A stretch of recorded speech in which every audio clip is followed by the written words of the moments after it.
wherever he needs me lang, doon lang. Paano mo siya inaaliw? Okay. Hindi po. Siyempre, that is something that's bigger than me eh. Hindi ko pa naman naranasan ma-divorce, di ba? So, hindi ko naman siya bibigyan ng advice.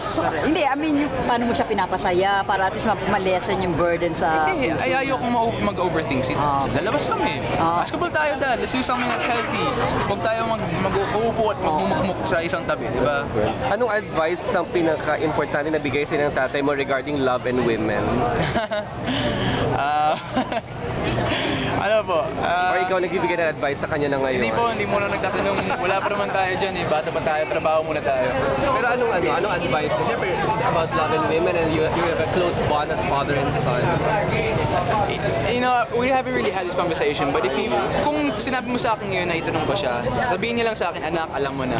Sabihin niya lang yun. Alam mo na, anak. He trusts you that much? Oo naman. May tiwala lang. Love. Yes, exactly. Oo nga. Thank you. Si Daddy, magkasama kayo, di ba? Pabor ba siya na ito, bumalik ka ulit sa showbiz? Kasi di ba, there was a time na wala kayo. Gusto niya mag-aaral po. Gusto niya mag-aaral. Ang alam niya, gano'n, di ba? Siyempre. So, paano mo nilabanan? I mean, Hindi ko man nilabanan. Hindi nilabanan literal. I mean, nilabanan yung dream mo na i-pursue. Hindi. Pinag-usapan namin. Siyempre, everything, it works through agreements. Ano ang agreement? Okay, Dad. So, ganito kahaba yung shooting, ganito kahaba yung taping, ganito kahaba ako makawala sa school. Papayag ka ba? Okay, basta i-promise mo sa akin. Ganito, mass na tayo every Sunday. Next year, papasok ko ulit. Pagtapos ng Mirabela, ganyan. He will let me do what I want to pursue, pero in his limitations. Which is, to me, who could ask for more, diba? Bilang a child, bilang anak. Gusto mo yung gusto mo, diba? Pero may guidance ng parents, ng magulang. Ay, so kanina si Teresa Loizaga, kailan siya dumating? The other day lang po, kasama niya po yung kuya ko. Talaga? Anong name ng kuya? Joseph.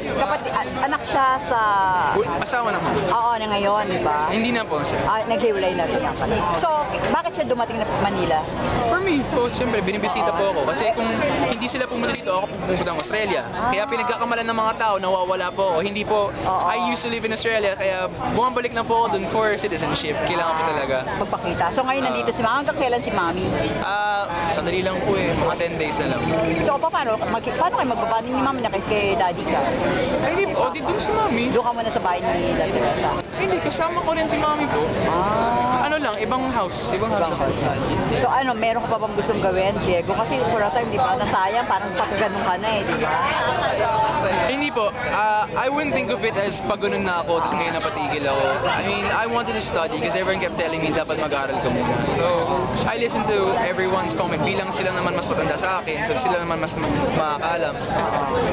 So, I took their advice, my parents' advice, yung mga advice ng peers ko, and I did what was just to study first.